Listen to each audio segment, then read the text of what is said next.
Bueno, hoy tenemos en este espacio un invitado muy especial.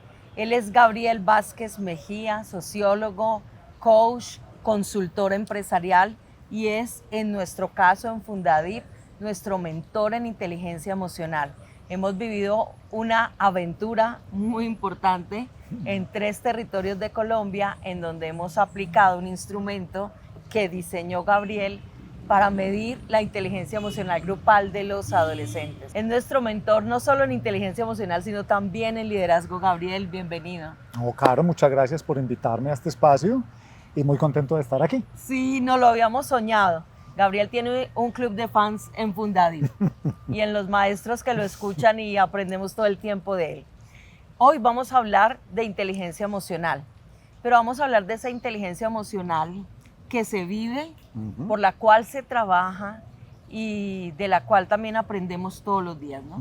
Ambos entramos, tanto Gabriel en un mundo empresarial y cuando lo invitamos también en lo educativo, y Fundadip, por supuesto, siempre en la parte educativa. Gabriel, arranquemos. Claro que sí. Arranquemos. Si el mundo emocional se estuviera viendo como una escena, ¿cómo sería esa escena hoy? Pues Caro, yo creo que hay como varias tomas de una misma película, tal vez. Todo el tiempo yo me estoy moviendo en conversaciones individuales con personas, pero también con grupos. Y cuando yo voy a la persona, lo que yo me encuentro es mucha ansiedad, muchísima ansiedad, disfrazada de muchas cosas, porque tal vez la persona no se da cuenta que eso se llama ansiedad. 2, valora lo que esa emoción le produce o lo que esa sensación le produce. Y cree que esa o es la forma correcta o es la única manera. Pero lo cierto es que hay agotamiento, cansancio, como una proyección de querer planificar el futuro. Y eso en el liderazgo es puro control, ¿cierto? Microgerencia, querer establecer reglas, normas, patrones. Y claro, es un estilo que termina impactando mucho a los demás y claramente va impactando la cultura. Entonces, en las últimas semanas ha sido como muy común que cuando voy conversando con la persona, pues ella misma se va dando cuenta que eso se llama ansiedad y que le produce todo lo que he dicho, que está cansada, que está aburrida, que quiere soltar parte de ese control, pero no sabe cómo. ¿Sí? Y alguna vez entendí que el mundo organizacional, una parte de él aplaude ese líder ansioso. Totalmente. Porque se vuelve proactivo, porque mira todos los detalles, pero cuando ese líder se va, o se incapacita o tiene vacaciones, el sistema llamado equipo pues tiene problemas. Eso en lo individual yo creo que sería como la emoción. Cuando me voy al sistema, y aquí ya me voy a alejar de las organizaciones, yo creo que está muy, en los últimos años hay una emoción que se llama la indignación. Sí. Y la indignación es todo un fenómeno político, porque lo que hace es ser como una palanca o una vitrina para que desde la política yo diga, a ustedes les han hecho esto, yo soy de ustedes, yo me parezco a ustedes, yo quiero resolverles eso. Es decir, yo estoy tan indignado como están indignados ustedes, síganme. Hay distintas historias y experiencias que narran de eso. Hace, no sé, un año veía cómo un periodista alemán se infiltró para convertirse en un supuesto político. Encontró a una empresa inglesa que le armara su plataforma política para que a partir de la indignación él construyera su discurso político y votaran por él. Y lo gracioso fue que ganó. No puede ser. Claro. Wow. Entonces, y si nos vamos a Twitter, a redes sociales como Twitter, resuenan, X. O X, se propagan más rápido las noticias que generan indignación que aquellas que no. Entonces, por eso me diría que no hay una sola escena, ¿cierto? Es como multi-emocional esa escena, pero la que veo yo muy repetida es esa si tuviera que elegir 2. Maravilloso. Yo te quiero compartir algo. Nosotros en Fundadip hemos venido haciendo con mayor frecuencia unas reuniones de mirar académicamente cómo vemos los equipos. Hoy por hoy estamos trabajando con estudiantes de secundaria y alguna de las personas del equipo dijo algo muy inocente. Yo dije, le voy a preguntar a Gabriel si eso que dijimos tiene lógica o no. Y es que nosotros normalmente decimos que existe una inteligencia colectiva, que es cuando los seres humanos se sientan a crear y eso se va componiendo de un montón de lo que ponemos todos para crear y co-crear. Pero hoy sentíamos que hay una inteligencia emocional colectiva y pareciera que algunas emociones son más presentes, pero ya no ni siquiera en el individuo, sino grupalmente. Eso que vemos nosotras es real. Ah, claro. Pues ve, yo creo que hay una cosa muy interesante, Claudia, es que si teníamos que nacer en una época de la historia de la humanidad donde las emociones tuvieran relevancia, fue esta. ¿Cierto? Siquiera nos tocó la que era. Totalmente. Y lo digo porque en los últimos años distintos enfoques, investigaciones, miradas están recreando, por ejemplo, la historia desde las emociones. Wow. Están construyendo la biología desde la emoción, sí. o la biología de la emoción. Está apareciendo, tal vez fue lo que vimos nosotros desde el inicio, cómo la psicología se acerca al mundo emocional, ¿cierto? Y ahí es donde nacen las competencias emocionales. La sociología también lo ha hecho, ¿cierto? Hay trabajos desde los 80 y los 90 de la sociología de las emociones. Entonces sí puede haber una mirada colectiva de lo emotivo que yo creo que no pelea una con la otra, se juntan. Entonces, de alguna manera el diferencial es que desde la psicología y desde la individualidad abordamos son las competencias, es decir, que el ser humano sea competente para. ¿Sí? Entonces ahí mucho el desarrollo es individual, que no riñe con lo colectivo, pero es lo colectivo en el vehículo de lo individual. Es decir, necesitamos que ese estudiante, ese papá, conozca las competencias, le dé nombre a la competencia, desarrolle la competencia, se mida en la competencia. Pero cuando vamos a lo grupal, la competencia se puede quedar corta. Entonces hay una mirada de lo grupal que dice que un equipo o un grupo no tiene su inteligencia emocional, no es la suma de las inteligencias emocionales individuales. Es decir, puede que tú y yo tengamos una alta inteligencia emocional, pero puede ser que trabajar juntos no nos lleve a lograr el resultado. ¿Sí? Entonces, esta perspectiva dice que la base no es la competencia, sino las normas. De pronto, en un lenguaje más coloquial, nos pudiésemos atrever a decir que son acuerdos. Sí. Son acuerdos que hacemos a nivel grupal para establecer qué debemos hacer para lograr un desempeño juntos. Y voy a nombrar dos desde esa perspectiva. Una de ellas es la capacidad de tomar perspectiva. Es decir, un grupo va a ser más inteligente emocional en la medida en que sea capaz de incorporar en sus conversaciones perspectivas distintas.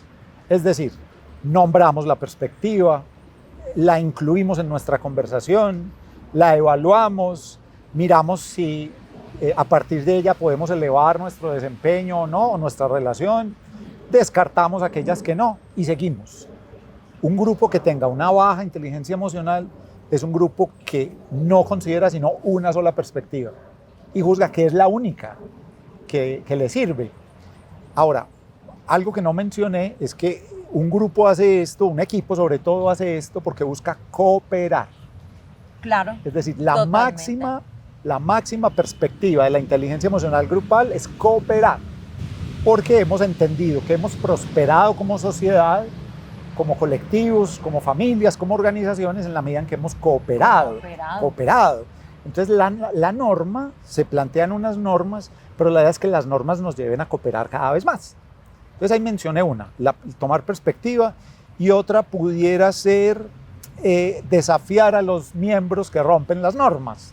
Muy importante. Claro, es decir... En toda organización, sí, no solamente en la educativa. Sí. Es decir, un grupo va a ser más inteligente emocional en la medida en que si acordamos que esta tarea la íbamos a hacer así, haya alguien en el grupo o el mismo grupo quien sea capaz de decir, ese no fue el acuerdo. Reajustemos el acuerdo, volvamos nuevamente al acuerdo para que podamos continuar. Solo que, pues en el caso de nuestras culturas latinoamericanas o tal vez la colombiana, tendemos a ser más condescendientes con la norma y juzgamos que la norma está mal, y cuando alguien la aplica, eso como que no debería ser. Entonces, finalmente el asunto no es o una cosa o la otra. Yo creo que todos deberíamos tener claridad de nuestras competencias emocionales, pero también de cómo diseñamos, potenciamos y estimulamos la mejora de esas normas colectivas que nos permitan sostenernos. Oye, y eso tan bonito porque justo hace unos días estuvimos dando un taller con padres de familia, de hijos adolescentes, y varias mamás nos decían esto, Gabriel, es que cómo hacer para respetar el proceso de nuestros hijos sin pasar como el límite de irrespetarlos, pero tampoco darnos miedo de educar a nuestros hijos. Porque en palabras muy coloquiales decía la mamá, es que en esta época de la vida a los papás nos da miedo corregir al adolescente. Claro. Y fue respaldado por todo el equipo, es decir, es lo que sienten los papás hoy. Y reflexionando un poco es eso precisamente que estás diciendo, porque incluso el grupo familiar, el núcleo familiar es un equipo. Claro. Y eso tiene mucho que ver con dejar de temer como papás a irrespetarlo y lastimarlo emocionalmente, pero saber practicar la firmeza. Claro. Pues es que es bien compleja la respuesta, Claudia, Sí. porque digamos que la perspectiva de lo grupal tiene la pretensión de ir a cualquier grupo, llámese cualquier grupo. Solo que esa misma perspectiva se enfrenta a varios desafíos. Y es, ¿qué le pasa a la norma cuando un grupo apenas empieza?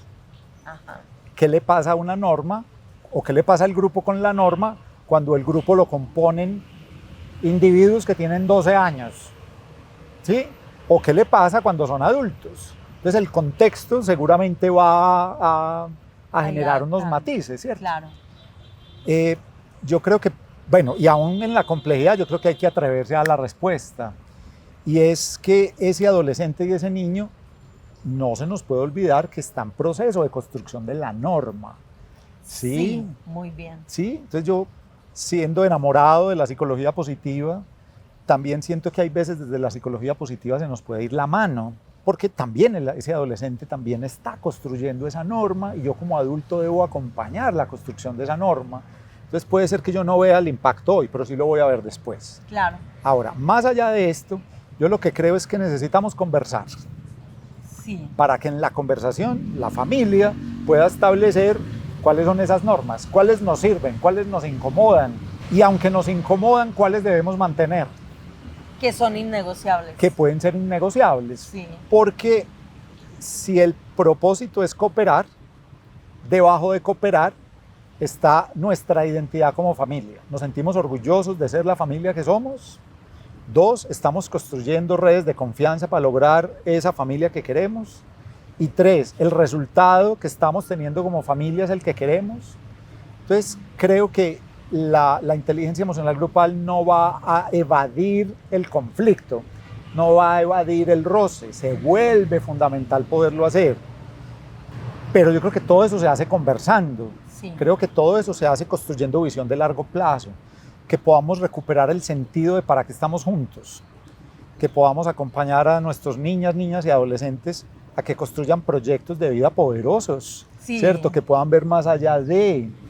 Entonces no es fácil la pregunta porque cada vez pues vemos niños más solos, Totalmente. ¿sí? Totalmente. Más desconectados, están yendo más a las pantallas, como con una pérdida mayor del sentido y eso en las organizaciones, ustedes no se imaginan lo que se alcanza a ver. Hay un caso chiquito, reciente, de un jefe de planta que me decía: Gabriel, es que yo le decía a esta persona de planta, eso no se hace de esa manera, está mal hecho. Y esta persona le respondía, pues despídame. Es decir, el problema es suyo, es como si yo no me hubiera involucrado en aquello que necesito transformar. Entonces, insisto, no es una respuesta fácil, pero creo que necesitamos volver al sentido, volver a la conversación, volver a lo que nos dé sostenimiento en el futuro y no solamente en el presente. Totalmente. Y son ese tipo de conversaciones que en algún momento los adultos podemos sentir como incómodas, pero también lo vimos mucho en Fundadir. Y es ese adolescente e incluso ese niño y esa niña que llama mucho la atención desde un comportamiento no deseado o que interviene en el aprendizaje propio de los demás. Pero cuando vamos al detalle nos damos cuenta que es un ser humano hermoso, Ajá. que simplemente está buscando ser escuchado y que el lenguaje del amor que podemos ofrecerle es ese mundo emocional acompañado de un lenguaje claro, de unas instrucciones firmes, porque incluso el orden lo sostiene. En ese mundo de soledad, ellos, el orden lo sostiene. Entonces creo que es una de las cosas que los papás están pidiendo a grito, los que están interesados en fortalecer. Y aquí voy a preguntarte algo personal, claro que Gabriel. Sí. Tú, sociólogo, coach, has trabajado muchísimo en el mundo organizacional. ¿Hubo algo personal que te llevó a poner tu foco en educarte, entrenarte y luego dedicarte a ayudar a organizaciones como nosotros y a empresas a fortalecer esa inteligencia emocional? Pues yo creo que no hubo solo un momento, creo que hubo una serie de pequeños momentos. Voy a referirme a 2 o 3 como máximo. Yo creo que el primero fue el agotamiento. Sí. Sí, como esto de qué está ocurriendo en mí que hace que aunque quiera avanzar no lo logro. ¿Qué está ocurriendo en mí que hace que yo estoy sintiendo algunas cosas y esas cosas no sé dónde ponerlas? Entonces yo creo que una primera señal fue esa. Como que, y además que yo sentía que había algo especial en términos de la capacidad de comprender una emoción, que hoy lo digo así, pero en esa época era una cosa que yo no sabía nombrar, ¿no? No sabías nombrar. No sabía nombrar. Y de alguna manera recuerdo una frase que leí en aquella época que decía: lánzate, ya encontrarás el piso. Lánzate, ya encontrarás el piso. ¡Qué belleza! Era ya, o sea, no hay Dios, lances. Entonces yo creo que ese fue un hito. El segundo hito fue pues como la elección de entrar en el coaching ontológico. El coaching ontológico se conecta mucho con el mundo emotivo, y cuando empecé a hacer prácticas de coaching, yo me di cuenta que cuando la persona llegaba a contarme lo que le pasaba, pues ella en su lenguaje me describía lo que le ocurría, pero también se escondía. Sí, es decir, es como una manera de evitar la conversación, de no dejarme ver, de decir no sé, por ejemplo. Pero donde todo era muy genuino, era en la emoción. La emoción aparecía con una naturalidad, porque aunque yo pretenda ocultarla, ella me está mandando información. Totalmente. Y 2, el cuerpo. El cuerpo es el vehículo de la emoción. Entonces, yo llevaba tal vez 10 minutos de conversación y había visto más cosas de las que había visto cuando solamente las accedía por el lenguaje. Entonces, ese diría yo que fue el segundo momento. Y el tercero ya fue elegir como, bueno, ¿y qué tipo de coach me quiero convertir? Y entonces empecé a encontrar vínculos en el liderazgo, en los equipos, en la gestión del cambio. Es como si de manera líquida este mundo emotivo empezara a conquistar distintos escenarios. Y fue una cosa tan afortunada, Claudia. Yo como que no me arrepiento un minuto de haber tomado esa decisión, y cada vez se acentúa más. ¿Sí? Yo creo que posterior a la pandemia, todos como que lo fuimos entendiendo, pero en el pasado me sentía como que yo hablaba un lenguaje que nadie más entendía, ¿no? Estaba solo hablando de algo. Sí, me encontré con otros, claramente, pero ellos también estaban solos. La pandemia como que dio un patadón. Y los ubicó en el lugar que requeríamos. Sí, porque ese líder en la pandemia era el que ya no estaba logrando resultados, el que estaba ansioso, deprimido, desbordado, también él con su equipo, no logrando el resultado que quería. Y una llamada me dice: Gabriel, es que aquí en esta empresa ya hemos transformado políticas, procesos, y nada de eso ha servido. ¿Qué será? ¿Qué será? Vengo diciéndolo hace un tiempo. Sí. Pero ya estábamos listos para escuchar el mensaje. Sí. Y estoy completamente de acuerdo. La pandemia nos dejó muchos aprendizajes. Algunos de ellos hemos olvidado, por supuesto, y sentimos que la humanidad de alguna manera está volviendo a cosas que no deberíamos estar repitiendo. No obstante, también nos dejó un gran regalo, y es poner en la conversación esta dimensión emocional de una manera más tangible.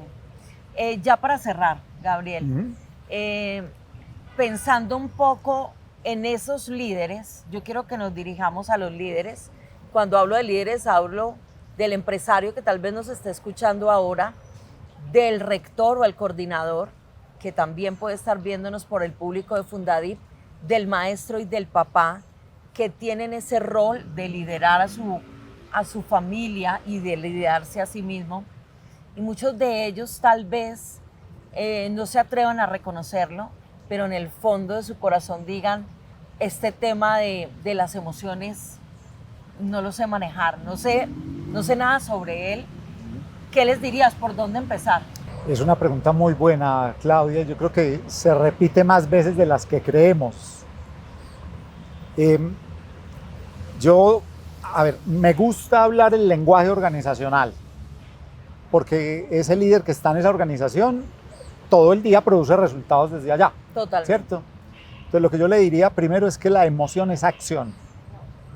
Es decir, detrás de cada acción, detrás de cada iniciativa que usted ejecuta y su equipo ejecuta, hay una emoción. Wow. Es imposible, de hecho, emoción viene de emovere, de moverse a, de ir a, ¿sí? Entonces, detrás de cada acción que yo ejecuto, hay una emoción.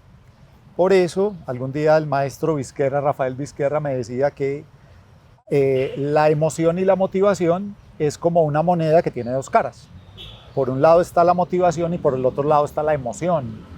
Entonces yo puedo liderar con apatía, puedo liderar con desesperanza, con desengaño, con frustración, con entusiasmo, con persistencia, todo eso puede serlo. Sí.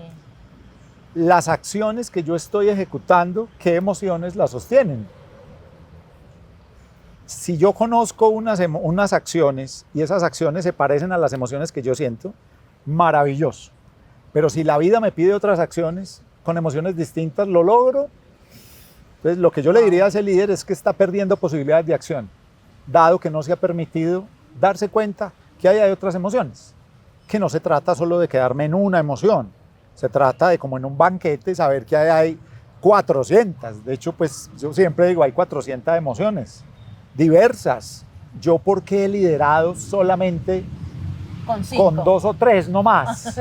¿Cierto? Sí. Ejemplo, De no le acuerdo. damos lugar a la reflexión en las organizaciones. No nos preguntamos, esto que estoy haciendo, ¿qué quiero mantener? ¿Qué quiero dejar de hacer? ¿Qué quiero empezar a hacer? La emoción más cercana que me puede ayudar a lograr eso se llama la tristeza. Porque la tristeza es la emoción que genera los procesos reflexivos. Wow. Entonces, no se trata solo de que, no se trata de que yo me deprima, llore, me derrumbe. No, se trata de nombrarla, saber adaptativamente para qué me sirve, qué puedo lograr con ella y cuánto de ella necesito, ¿cierto? Que ese sería pasar de la conciencia a la regulación de la emoción. Entonces, yo le diría a ese líder que se está perdiendo oportunidades de acción, que está dejando de ganar, y voy a hablar un lenguaje muy crudo, dinero, recursos por eso, y que tal vez si lo miras de otro lugar es diferente. Si yo le hablo al ser humano, más allá de su líder, de su rol, le estaría diciendo que se va a sentir más pleno, más completo, y que tal vez el evitarlas, enterrarlas, chutarlas, ponerlas del otro lado, no le ha garantizado nada. Esta semana estuve con un equipo donde un líder decía, yo nunca he necesitado eso. Eso es muy común escucharlo, Sí, ¿no? nunca. Es decir, a mí me enseñaron a que hay que hacer la tarea y hablé. Ya. El que yo lo diga, ¿sí? El que yo lo diga, eso no desaparece la emoción. Y eso se llama frialdad.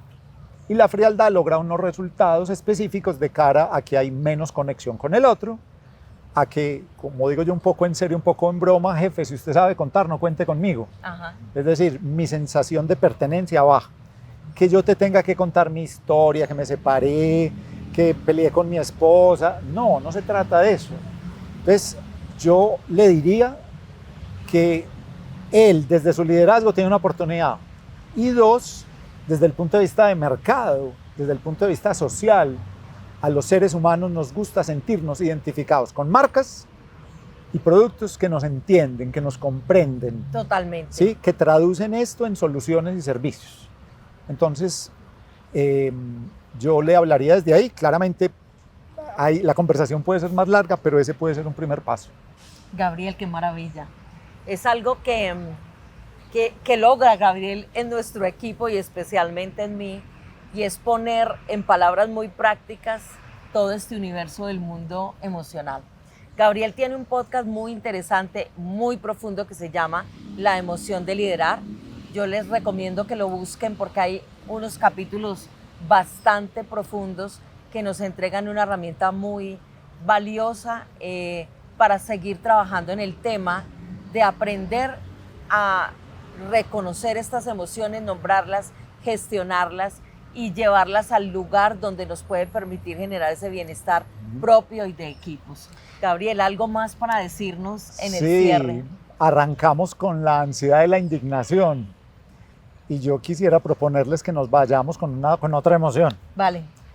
Esta emoción, tal vez en este lugar del planeta la conocemos poco, que las emociones son culturales también. También. Hay una emoción en Japón que se llama Amae. Wow. Y Amae es más o menos esto, y es, al ser una cultura tan individualista, Sí. tan respetuosa del mundo del otro, Amae es aceptar que yo deseo que tú me consientas, pero yo no te lo voy a pedir, solo me acerco. Wow. Y de tu lado, tú aceptas darme Amae en la medida en que no me pides nada, no me dices nada, solo me recoges. ¡Ay, qué hermoso! Entonces, si yo digo en algún lado que quiero Amae, pues me van a mirar raro en la casa, ¿cierto? En la empresa. Pero permitámonos sentir Amae. Es decir, busquemos hoy a alguien a quien yo quiera abrazar, acoger, acompañar, sin esperar qué me va a decir. Y si me lo ofrecen, que yo no lo rechace. Vámonos con Amae. Maravilloso. Gracias a los que se conectan con este espacio. Recuerden que para Fundadit, tu mejor versión es nuestra razón de ser.